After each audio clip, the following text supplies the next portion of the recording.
Everyone, this side Rohit Rathore and you are watching अपनी कक्षा for commerce. तो यार आज फाइनली हम 12th का जैसे प्रॉमिस किया था मैंने, हम सिलेबस डिस्कस करने वाले हैं। तो कुछ चीज़ें मैं पहले क्लियर कर दूं कि 12th जो होने वाली है दो दो टर्म्स में डिवाइड हो चुकी है इस साल से, क्योंकि कई साल से यानी पिछले इतिहास में पहली बार यानी दो टर्म्स में हो गया आपकी 12th सीबीएसई बोर्ड, चाहे वो कॉमर्स की हो या साइंस की। पर हम यहाँ कॉमर्स की बात करेंगे तो कॉमर्स की जो दो टर्म्स में डिवाइड हो चुकी है। तो आपका सबसे पहले प्रोजेक्ट की बात करें तो प्रोजेक्ट आपका जो फर्स्ट टर्म में होगा वही सेकंड टर्म में कंटिन्यू रहेगा, जो टोटल मिला के 20 मार्क्स का होगा।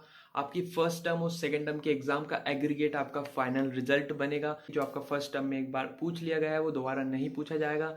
तो आपका सिलेबस 50-50 पार्टीशन में डिवाइड हो चुका है। तो चाहे वो इकोनॉमिक्स, बिजनेस स्टडीज या अकाउंटेंसी, तीनों का आपका बर्डन हाफ हो चुका है। वही अगर अकाउंटेंसी के प्रोजेक्ट की बात करें तो शायद आपका 11th का ही कंटिन्यू होता है, क्योंकि हमारे टाइम पे भी मैंने अपने 11th का ही जो कंटिन्यू किया था, मैंने हाफ ईयरली में आधा कंप्लीट किया था। फिर वही फाइनल में वही 12th में हमारा फाइनल तक कंप्लीट हुआ था, फिर हमने वही सबमिट किया था। तो आपका फाइनली 20 मार्क्स का टोटल हो रहा होगा फर्स्ट टर्म और सेकंड टर्म का 10-10 मिलाकर प्रोजेक्ट वर्क आपका तीनों सब्जेक्ट्स में। ये तो हुई प्रोजेक्ट वर्क की बात। अब करते हैं टाइम ड्यूरेशन की। फर्स्ट टर्म में आपको 40 मार्क्स के 40 एमसीक्यूज, जहाँ पर टाइम ड्यूरेशन आपको मिल रही होगी 90 मिनट्स एंड 1.5 आवर्स ओनली मिल रहे होंगे आपको। यहाँ OMR सीट मिलने के चांसेस है, जिस पे आपको सिर्फ टिक लगाने होंगे या फिर सर्कल लगाने होंगे। आपको सिर्फ 90 मिनट्स दिए जाएंगे। तो यहाँ पर बहुत आपको डीप में पढ़ना होगा, बस आपको अंडरस्टैंडिंग की जरूरत होगी। और वहीं अगर टर्म 2 की बात करें यानी फाइनल टर्म की बात करें तो यहाँ पर आपका सब्जेक्टिव होगा, आपको लिखने होंगे। अगर अकाउंटेंसी की बात करें सारे टेबल्स बनाकर आपको प्रॉपरली डिफाइन करनी होंगी सारी चीज़ें। बिजनेस में अगर आपको पॉइंट टू पॉइंट आंसर्स लिखने होंगे। इकोनॉमिक्स में आपको ग्राफ्स भी बनाने को आ सकते हैं। वहीं पे अगर इसकी टाइम ड्यूरेशन की बात करें तो आपको 40 क्वेश्चंस यहाँ भी होंगे, यहाँ पर हो गया आपके 2 आवर्स यानी पूरे 120 मिनट्स आपको मिल रहे होंगे। टोटल मिला के आपको 3.5 आवर मिल रहे होंगे।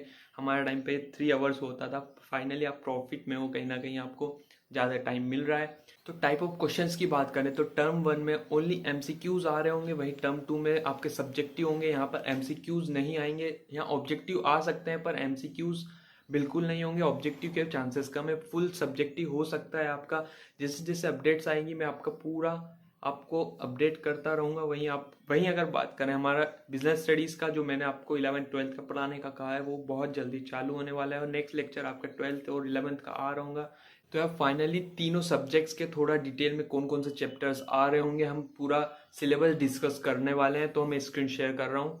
तो यार अगर फाइनली हम लोग बात करें 12th के जो सिलेबस की है, तो टर्म 1 में अगर बिजनेस स्टडी जो हम बहुत जल्दी चालू करने वाले हैं, यानी नेक्स्ट वीडियो आपके लेक्चर का ही आ रहा होगा। तो इसमें अगर आप देखें टर्म 1 में सेम वही पैटर्न फॉलो हो रहा होगा। आपके 40 एमसीक्यू आ रहे होंगे, ड्यूरेशन आपको 90 मिनट्स यानी 1.5 आवर मिल रहा होगा। और एक बात आप ध्यान से इधर देखिए, यहाँ क्लियरली लिखा है आपको एक ही प्रोजेक्ट को दो टर्म्स में, आधा आपको फर्स्ट टर्म में आधा सेकंड टर्म में बनाना है, जो कि टोटल 20 मार्क्स का होगा।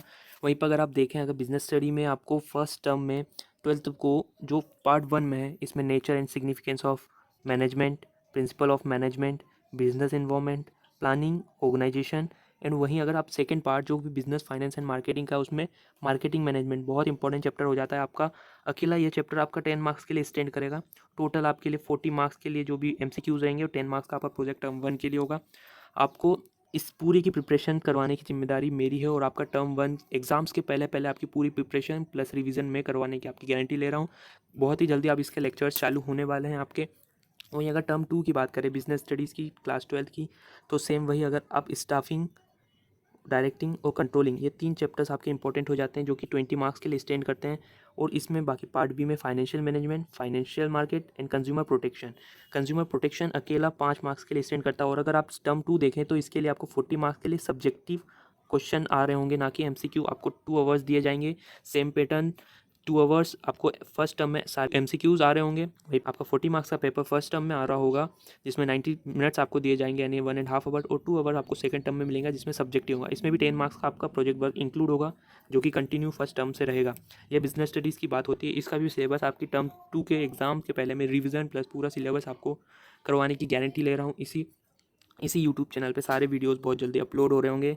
तो आप अगर हमारे टेलीग्राम ग्रुप पे नहीं है तो उसमें जल्दी से ज्वाइन हो जाएं, क्योंकि उसमें सारी अपडेट्स आने वाली है। टेलीग्राम की लिंक डिस्क्रिप्शन में है, वहीं पे आप बात करें नेक्स्ट। वही अगर इकोनॉमिक्स की बात करें तो आपके 2 पार्ट्स में डिवाइड है, आपको पता है। एक मैक्रो इकोनॉमिक्स होगा और आपका एक इंडियन इकोनॉमिक डेवलपमेंट, 2 पार्ट्स होंगे। इसमें मैक्रो इकोनॉमिक्स में आपका money and bank, government budget and the economy, place balance of payment आ रहा होगा, ये भी 40 मार्क्स का आपका पूरा MCQ बेस्ड होगा। फर्स्ट टर्म में 90 मिनट्स, सेम पैटर्न आपका हो इधर भी फॉलो हो रहा होगा। इसमें भी 10 मार्क्स का आपको यहाँ पे अगर आप ध्यान से देखें तो सेम वही चीज़ आपका जो फर्स्ट टर्म में होगा वही कंटिन्यू रहेगा। आपका प्रोजेक्ट वर्क जो 10 मार्क्स का फर्स्ट टर्म में और 10 मार्क्स का सेकेंड टर्म में फॉलो हो रहा होगा। पार्ट बी की बात करें, डेवलपमेंट ऑफ इकोनॉमिक्स के सारे topics, Indian economy development, liberalisation, privatisation and globalisation आपका इसमें आ रहा होगा। वहीं है current challenge facing Indian economy, poverty, human capital formation and rural development. आपका ये चैप्टर 10 मार्क्स के लिए एक्सटेंड हो रहा होगा। यहीं पर अगर आप पूरा देखें इसका वेटेज होगा 40 मार्क्स आपका पूरा MCQ बेस्ड होगा। इसकी प्रिपरेशन हम अगर फॉलो कर पाए तो ज़रूर मैं इसके वीडियोज़ भी बनाऊँगा। वहीं अगर आप टर्म 2 की बात करें तो टर्म 2 में आपका सब्जेक्टिव आ रहा होगा इकोनॉमिक्स का 2 आवर का आपको टाइम मिलेगा। 40 मार्क्स आ रहे होंगे, सारे सब्जेक्टिव्स होंगे। इसमें आपको national income and related aggregates, वहीं पर अगर बात करें determination of income and employment, आपको इसका टोटल वेटेज 22 मार्क्स हो रहा होगा। वहीं पर अगर पार्ट 2 यानी इंडियन इकोनॉमिक डेवलपमेंट की बात करें तो करंट चैलेंजेस के नेक्स्ट जो टॉपिक्स बचे हुए हैं हमारे, employment, infrastructure, sustainable economic development और एक्सपीरियंस ऑफ इंडिया में comparative development experience of India and it's neighbours, जो टॉपिक आपका रिमेन है वह सेकेंड टर्म में फॉलो हो रहा होगा। वही 10 मार्क्स का आपका प्रोजेक्ट वर्क जो रिमेन है वही कंटिन्यू रहेगा। टोटल 50 मार्क्स का आपकी टर्म 2 भी हो रही होगी जो कि सब्जेक्टिव होगी ना कि ऑब्जेक्टिव। फर्स्ट टर्म आपका ऑब्जेक्टिव हो रहा होगा, सेकंड टर्म सारे तीनों पेपर आपके सब्जेक्टिव हो रहे होंगे। वहीं पे अगर नेक्स्ट अगर बात करें अकाउंटेंसी में, एक बहुत ध्यान से देखिए, ध्यान देने वाली एक बात है जो मैं आपको बहुत जल्दी बताने वाला हूँ। इसमें अगर आप देखेंगे तो आपको टर्म 1 में सेम पैटर्न फॉलो हो रहा होगा। 40 मार्क्स के MCQs आ रहे होंगे आपके, 90 मिनट्स आपको ड्यूरेशन टाइम दी जाएगी।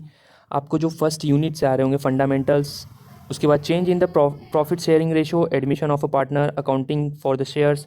इसमें से बहुत सारे बहुत डिटेल्स में आपके MCQ बन सकते हैं।